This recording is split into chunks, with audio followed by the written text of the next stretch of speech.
This week is all about reading.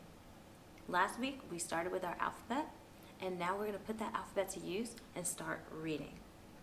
If you missed last week's video, click the link below and check it out. Here are my 3 quick tips on why you should be reading in the minority language. Second, how to actively learn from that. And lastly, how to turn that reading into speaking.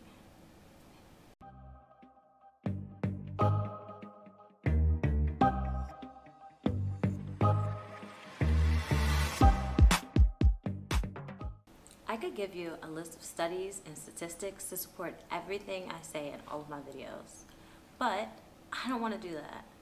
I wanted this channel to be informal, casual. I've done all the research, and I just want to give you quick tips on what I've learned so that you can feel like you can do this.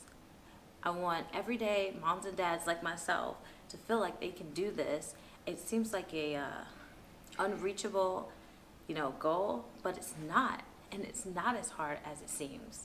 Every time we do research on bilingual families, at least one of the parents is fluent in the language. So how do monolingual parents teach a child a language?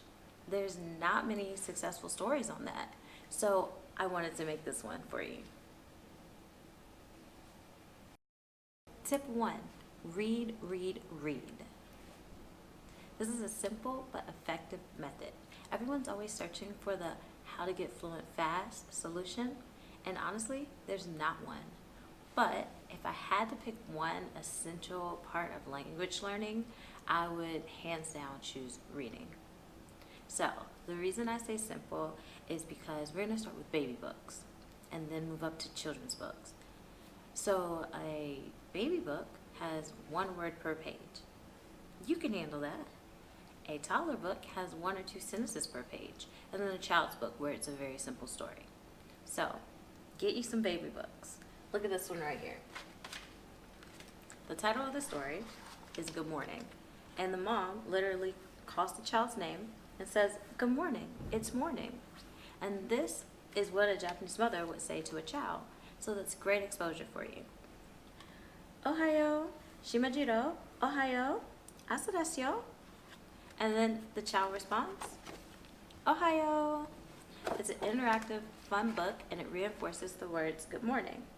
We go to the father and we say, Father, good morning. Oto-san, ohayo.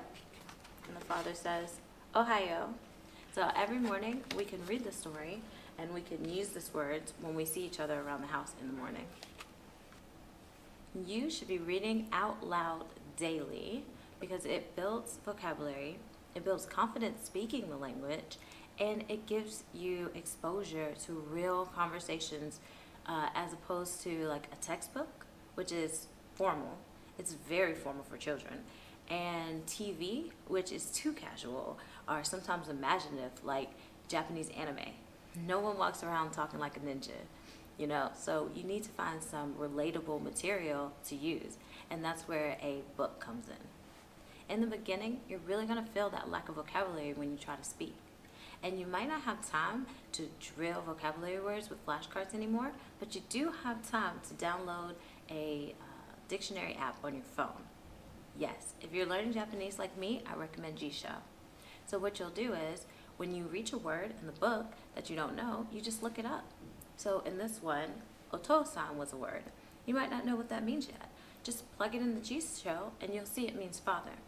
But most of the time, in these children's books, you can use the concepts and the pictures to decipher what the word is referring to.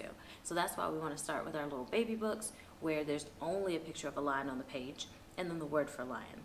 There's only a red colored things on the page, and then the word for red, so that you and your children can pick up on what those words mean really simple and really easily.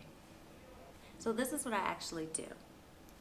I go to the library, get some books in Japanese, or my subscription comes in the mail. More on that in a later video. And then I pre-read the books. I look up any words or phrases that we might not know. I have a little notebook. This is my very well-loved friend. He goes everywhere with us. And I write down phrases and words that we might not know and we might need later for easy reference point. Then in the morning, I read the story with my children, and now that I've researched the words and looked them up, I can easily point to exactly what those words means in the picture. So if it's an oven, oh, that's referring to this or that, and we can continue with our story smoothly. Then in the afternoon, we read the story, but this time we actively play with the words and phrases. More on that in tip 2. In the evening, we read the story again before bed, but this time we have special guest Dad with us. Kids love showing off what they know. So Dad doesn't know the story, so they love to share what they've learned today and try to get Dad in on the excitement of reading this book. Kids love repetition, so no worries if you're reading the same book morning, afternoon, night. It's okay. Now, if you don't love repetition so much, what I usually do is get 5 or 6 of the books, because we read 2 stories at each of those times periods. So you can rotate between those 6 books that you've borrowed until you feel like you and your children have really grasped the concept, grasped the phrases, understand the books, and then you return them and get some more. Tip 2, how to actively learn from daily reading. Play, play, play. Children learn through playing, and they love having their mom's undivided attention. So what I do, put the phone on the counter. If you need to, you can set a timer for 30 to 45 minutes of do not disturb time with my children.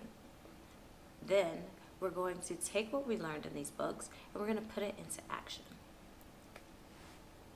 After reading with my children, I really make the story come to life. So if we're reading 3 Little Pigs, put your hands on your head, get out the blocks, smush your nose, because we're pigs today. Yes, we are going to become the story. You have a ready-made script. If you can read, they can learn. This month, Jason has a book about little roly-poly bugs, and it's a really in-depth look on their lives, what they eat, what they do, who's their enemies. And so after we read the story, we became roly-poly bugs. We rode around the house, we pretended to be ants, which are their enemy, and one person would be an ant and the other person would see the ant coming and roll up, and we pretend to eat what they eat. We just bring the story to life. Repetition is key to remembering vocabulary words. So by playing, by reading, by writing in your notebook and using it during different times of the day in the right context, it becomes easy for both of you to naturally remember these words. You can follow me on Facebook, Chocolate Sushi Roll, to see what we're doing each week. Tip number 3, how to turn reading into speaking. You know my key phrase, fake it till you make it. Keep this in mind. Adult starting point and children's starting point are totally different. Adults need to know the ins and outs, the hows and the whys, and how exactly the sentence needs to go and when do I need to use it. Children don't need all that. We don't start making them learn grammar until they're well into school. They just know, they say it out of context because mom and dad says it. That's the way mommy always says it. That's what mommy does. That when they get into that phrase of, what are you doing? What are you doing? Over and over asking you, why? We thrive on that with language learning. They really can learn over and over what you're doing, why you're doing it, if you just answer them in your minority language. So keep all of this in mind and try this out with me. I literally copy the phrases right out of the mom and kid's mouth. Yes, if they say it this way, so will we. Shimajiro is a popular cartoon in Japan, and his family has family conversations often. So we will copy the phrases right from them. I sound just like Shimajiro's mama. And because of this, Jason has no problem understanding other Japanese moms and other Japanese people when we came to Japan. I think that's great. So I'm here to share that with you. She said, Ohayo, asa desu yo. Good morning. It's morning. That is exactly what a Japanese mother would say to their child. So when Jason wakes up, I'll say this to him. You can get a mini notebook and then write these phrases down. And the reason I use the notebook is because I try to show my child that I'm giving them my full attention when we have this playtime. So my phone is over on the counter. So I can just quickly reference this book. I can look, That's the word. And keep rolling really quickly, because for some reason our phones are very distracting. You'll go in there for one word, you'll see you got a text message or an email, and then we get all turned around. But if you just have your simple book, you look, got it, you can keep rolling. Check the links below for some great resources to Japanese and Spanish reading. For ASL, I can put some videos for some great vocabulary you can work on this week. Next week, we're going to be talking about speaking, and that's everyone's favorite part.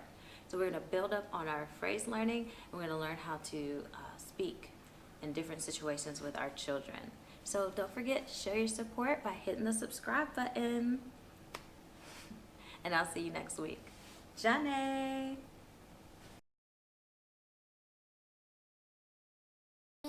O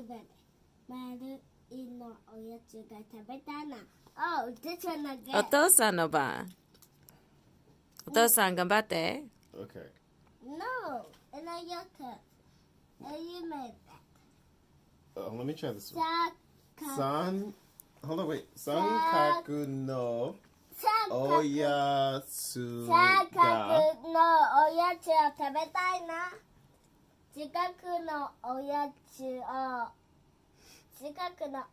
つが食べたいな。あたたた。